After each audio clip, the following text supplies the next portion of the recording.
pertanyaannya, Jepang itu peringkat paling atas dan belum pernah terkalahkan. Sekali kemasukan gol aja itu pun gol bunuh diri. Nah, jadi dari sisi pemain, menurut saya kita sudah tidak layak untuk berada di posisi paling buncit itu menurut saya. Pemirsa, saat ini kita berada di posisi paling buncit, yaitu posisi ke-6 di bawah Bahrain, di posisi ke-5. Nah, kita ada kesempatan untuk menggeser Bahrain naik ke posisi 5 atau bahkan ke-4 kalau kita bisa geser Cina, mungkin karena produktivitas gol lebih bagus daripada Cina. Syaratnya adalah kita bisa mengalahkan Jepang, sementara Jepang itu kan berada di posisi paling atas. Nah, kita yang dari paling buncit harus mengalahkan paling atas untuk bisa naik ke peringkat yang lebih bagus. Nah, apakah kita mungkin mengalahkan Jepang? Pertanyakan itu kan. Ya meskipun ini kan bukan pertandingan terakhir ya, karena masih ada 5 pertandingan lagi ke depan setelah melawan Jepang ini. Tapi kalau kita mau aman ya memang harus mengalahkan Jepang ini gitu loh. Pertanyaannya, Jepang itu peringkat paling atas dan belum pernah terkalahkan. Sekali kemasukan gol aja itu pun gol bunuh diri. Makanya di sini kita kalkulasi sekarang. Faktor-faktor yang menentukan menang tidaknya sepak bola itu kan pertama faktor pemain, ya kan? Kualitas pemain, sejauh apa pemain-pemain kita. Nah, kalau kita lihat pemain-pemain kita itu kan sudah banyak sekali yang main di kompetisi Eropa. Sehingga menurut saya dari sisi pemain kita itu sebetulnya sudah tidak kalah dengan atau sudah selevel dengan Jepang, tidak kalah dengan Jepang. Menurut saya seperti itu. Sehingga kita tidak bisa lagi bersembunyi di balik ranking. Wah, kita kan rankingnya jauh di bawah Jepang, tidak bisa seperti itu kan. Ranking itu kan sejarah, ya kan. Tapi faktanya kondisi saat ini kan pemain kan sudah selevel Jepang menurut saya. Dan itu yang sudah disediakan oleh PSSI. Jadi dukungan PSSI terhadap kepelatihan Sintayong itu luar biasa ya. Menyediakan pemain-pemain yang memang mungkin dibutuhkan oleh Sintayong untuk bisa bermain di level Piala Dunia ini kan. Nah, jadi dari sisi pemain, menurut saya kita sudah tidak layak untuk berada di posisi paling buncit itu menurut saya. Yang kedua, faktor kedua adalah pelatih. Faktor pelatih ini bagaimana pelatih ini bisa menetapkan strategi atau taktik yang pas untuk mengalahkan Jepang nanti. Ya kan? Nah, bagaimana permainan Jepang kan? Kita sudah tahu permainan Jepang main cepat dengan umpan-umpan yang matang ya, jarang sekali melakukan kesalahan-kesalahan karena umpan, jadi mereka main cepat, chemistry mereka sudah sangat terbentuk dan mereka kompak sekali. Nah, apa yang akan dilakukan Sintayong?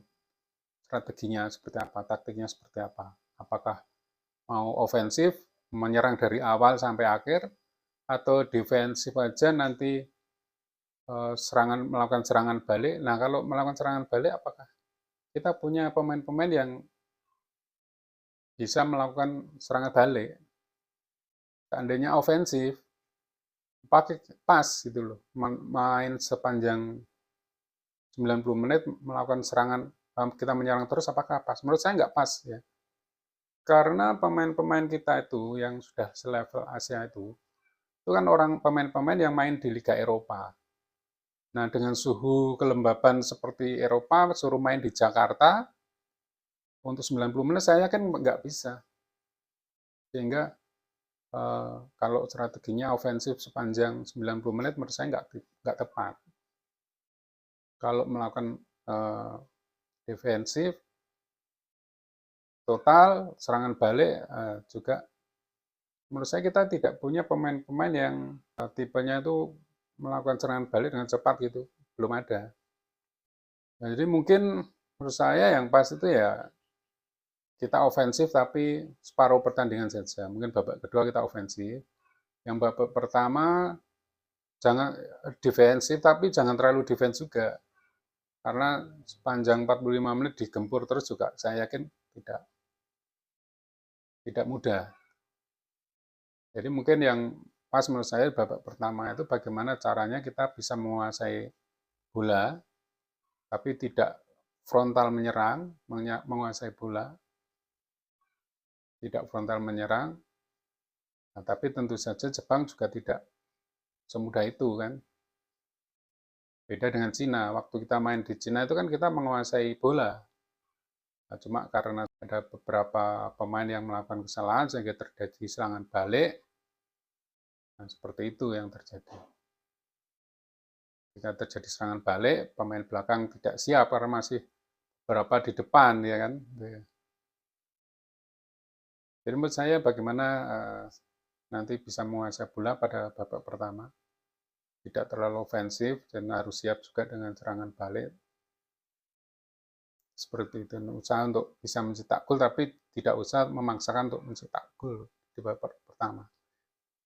Nah, kita justru main di babak kedua bisa ofensif tapi juga harus hati-hati ya.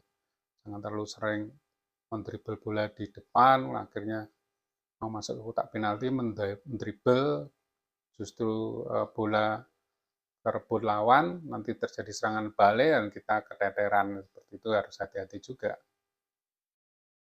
Itu saya, itu pendapat saya. Nanti saya kan Sintayong punya sebagai pemain pelatih yang berpengalaman tentunya punya strategi khusus untuk menghadapi Jepang. Kita berharap ya tidak melakukan kesalahan taktikal lagi ya atau strategi seperti pada waktu melawan Cina.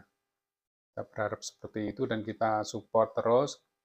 Bagaimanapun PSSI sudah menetapkan untuk terus memakai Sintayong.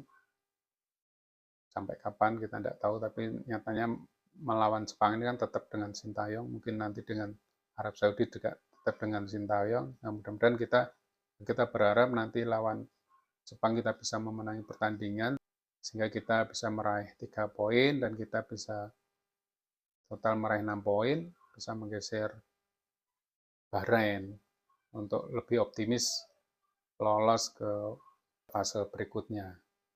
Itu aja dari saya, mudah-mudahan ini bermanfaat. Dan sebagai penonton timnas, penggemar timnas yang boleh beropini ya. Kita beropini yang positif untuk mendukung timnas kita, supaya timnas kita terus maju, terus melaju sampai ke Piala Dunia di 2026. Oke, itu. Terima kasih. Sukses untuk timnas Indonesia.